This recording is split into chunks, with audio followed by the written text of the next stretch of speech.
Hey everybody, Joseph Rothschild here, aka Mono Bluetron, back again with another episode of 10-minute testing. It feels good to be back.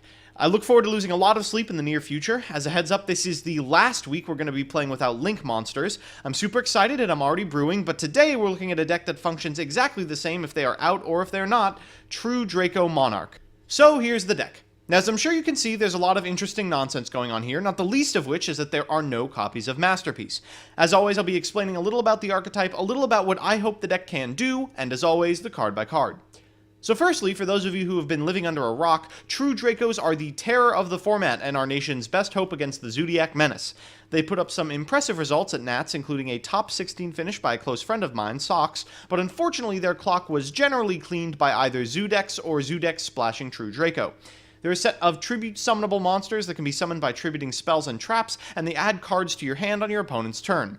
While Monarch would constrain your opponent's plays, TD does its best to punish the plays that they do make. Their searchable spells and traps are also completely nuts, and should be more than enough to grind your opponents out of the game. What we're playing is a mashup of this new tribute strategy with last year's Nationals' second best deck, Monarchs. Sure, they've been neutered, and sure, they're nowhere near the powerhouses they used to be, with only one Pantheism, one Ehther, and one Stormforth, but they have amazing synergy with TD. A discussion I had with my top 16 friend quite frequently was about the relative weaknesses of Masterpiece. My friend shaved him down to one copy, and he loved it. In his words, the card is in the deck to be this big, dumb boss, but going into it caused him to lose so much advantage that he would lose, I think, every single game where it was in his opening hand. Because of this, we've replaced that powerful boss with a couple that will net you advantage, the Monarchs. By playing a small Monarch engine, we should be able to Excel summon Aether on our opponent's turn, repeatedly go into Erebus to shuffle whatever we can't deal with, and plus to infinity with Return of the Monarch. Finally, the cutest part of the deck is that Ignus Heat, the true Draco warrior, has the Monarch stat line. Konami, what are you doing? So, with that, let's get into the card by card. First, we have the Monarchs, 2 copies of Erebus and 1 copy of Aether. Unlike Vanilla Monarch, we have much better tribute monsters to go into, so opening Erebus is less of an imperative. I still like 2 because using the recycle effect is actually pretty important, and having targets for return is strong. After that is, of course, the Aether, unfortunately one who will usually summon an Ignus from deck. Next is Dynamite Knuckle. This man snags a true Draco or a true King spell or trap when your opponent activates an effect. This is low-key the best card in the deck. After that is Ignus Heat, a card that I think was previously slept on, but now is recognized to be quite strong. He snags spells from the deck. Repeatedly, he was being boarded in for the True Draco Mirror, but I think he's just generally good. Additionally, we have to play 3 because, well, he adds to the stat line. After that are the Monarch spells. We have 1 copy of Domain since we're playing Terraforming, and it's actually quite bad against True Draco, so we don't want to open it every game. 1 copy of Pantheism, which is still OP. 3 copies of Tenacity, which is much better with searchable targets, and 3 copies of Return. Now, these add our Ignus or our Aether to our hand, which sets up great opponent's turns. Rounding it out is the 1 copy of Stormforth, a card that was good enough to see play in normal TD and is great here. Next are the True Draco spells. 3 copies of Diagram, which will never resolve. 3 copies of Heritage, the Nuts draw spell, and 2 copies of Disciples. I'm playing these ratios because I don't really want to run out of Ignus targets, and using the summons from these to end a turn 1 on an Erebus is pretty important. Finally, we have 2 Terraforming to snag a Diagram or a Domain, and 2 Duality, a ratio straight out of Demise Cosmos. We want to see this card, but really only on turn 1. For traps, we're playing 3 copies of Prime, mostly because tributing it or sending it off of Diagram is insane, and 1 Erupt, the Tribal Monarch skill drain. Since skill drain is already so strong in this deck, I figured we'd just play 2. So here's that copy. Finally, we have 3 copies of True King Revival and 2 copies of True Draco Apocalypse. Pretty standard. So with that, let's jump into the games. So our first match really showcases the power of the Monarchs Erupt. We're not playing against anything particularly threatening. I mean, Harpies is great on Duel Links, but not particularly good here. We've opened very poorly, save for the Monarchs Erupt, unless this Pot of Duality can find us anything relevant. Given the density of cards in our deck, I think it's likely that it does. We do find a Dynamite Knuckle, and I take it probably incorrectly over the copy of Dragonic Diagram, but I don't like to get Ghost Ogred out of the game, so I will just snag the guy right now. After he activates Hunting Ground, I'll go ahead and get Apocalypse. Apocalypse. They're going to go into Harpist and then target their Hysteric sign, so I figure I'll go ahead and flip up Monarch's Erupt now, which prevents any effects from being activated. At this point, I'm kind of in the driver's seat, but I don't really have any backup plan, so this Dynamite Knuckle is going to have to do the entire work for me. At end phase, they're going to use Harpist effect. I'm going to get a copy of Revival. They're going to go ahead and use Hysteric Party to special summon about a quadrillion Harpies, then go into Utopia. Unfortunately, in battle phase, I can have his attack, and he concedes afterwards. Our second match is up against Paleo Frogs, which is maybe the best matchup for this deck. Paleo Frogs is at its best when it gets to interrupt opponents' long combo plays, and the plays in this deck are super linear. It plays fantastically through hate, and most importantly, our monsters have voluntary effects that can trigger whenever our opponents activate a card or effect, which means we can prevent our opponent from ever accessing the Paleo's engrave by just chaining Dynamite Knuckles' effect to their trap activation. So it's pretty hard to lose. We've opened pretty well. Additionally, we're going to use this Pot of Duality to get a Monarch's Erupt, still on positive tilt from last game. I hope this diagram resolves because I'll feel like a fool if it doesn't. Thankfully it does, and we get a Knuckle. We'll basically spend our entire hand to get him out and set a Monarch's Erupt, but it should be enough because he'll be able to net us advantage.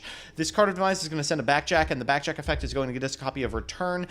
We are in business at this point. We draw into an Ignus, which is great. We're going to use Diagram, and of course, because he's set 5, I expect one of them is going to be an Oleanades. This does get us the Dynamite Knuckle effect, which nets us an Apocalypse. We'll go into Ignus Heat, then use Apocalypse to target this set card. They'll use Backjack's effect, we'll use Ignus Heat's effect, and they will chain Torrential Tribute. So thankfully, the way Torrential Tribute works while the chain is still resolving is it causes Dupe Frog to miss timing, which means that we're going to get the card we need to continue playing, but our opponent is not. We get to activate True Draco Succession and just draw 2, just a fantastic Pot of Greed with upside.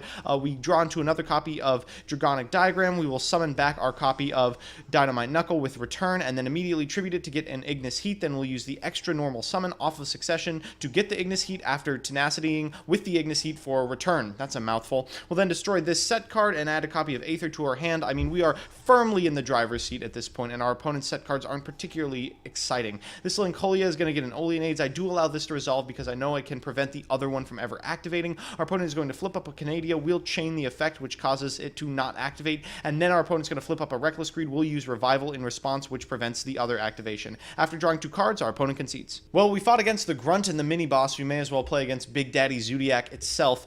We've opened pretty poorly. 2 copies of Pot of Duality is not what we want to see, and unfortunately, this is going to mirror competitive play quite well because our Dragonic Diagram is not going to resolve. Unfortunately, turn 1, we kind of weasel ourselves into a scenario where we need it to resolve because we take the Tenacity, hoping our Ignus Heat is going to make it. It, of course, does not, and after we get Ghost Ashed, I'm feeling pretty bad. I'm going to go ahead and set this Prime Monarch, hoping that my opponent's playing Twin Twisters and just blind Twin Twisters it. I really don't have any other good way to get access to it.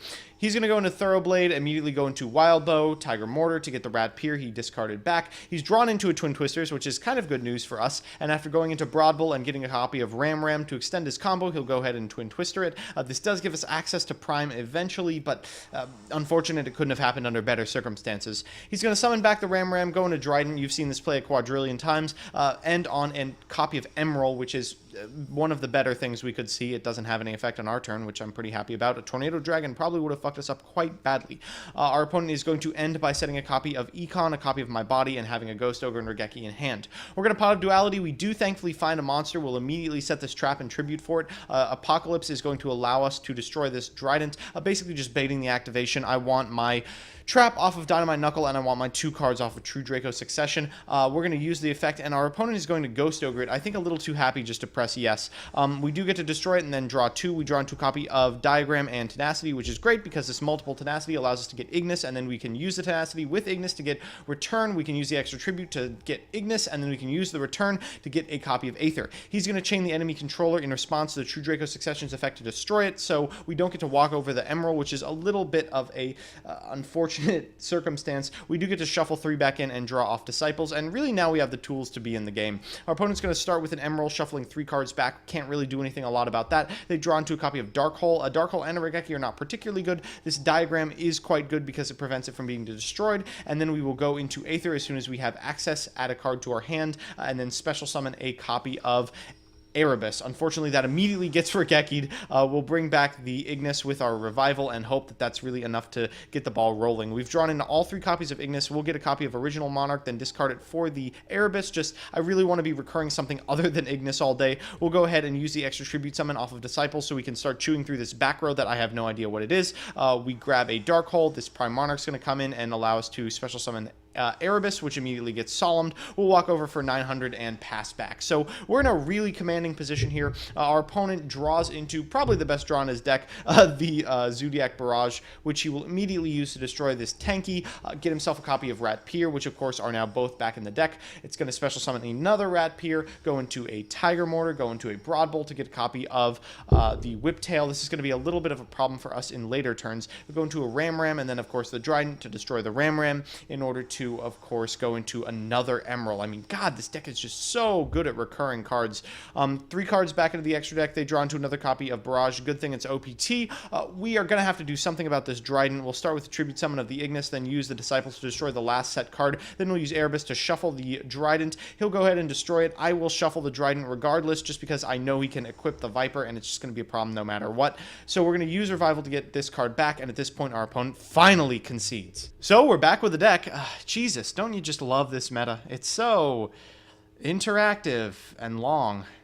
Well, I think this deck has legs. I may have gone a little bit overboard with the Ignus synergy. Several games I felt as if I would have much preferred to have like a Majesty Maiden instead of, you know, the 3rd copy of Ignus, but it was still quite powerful.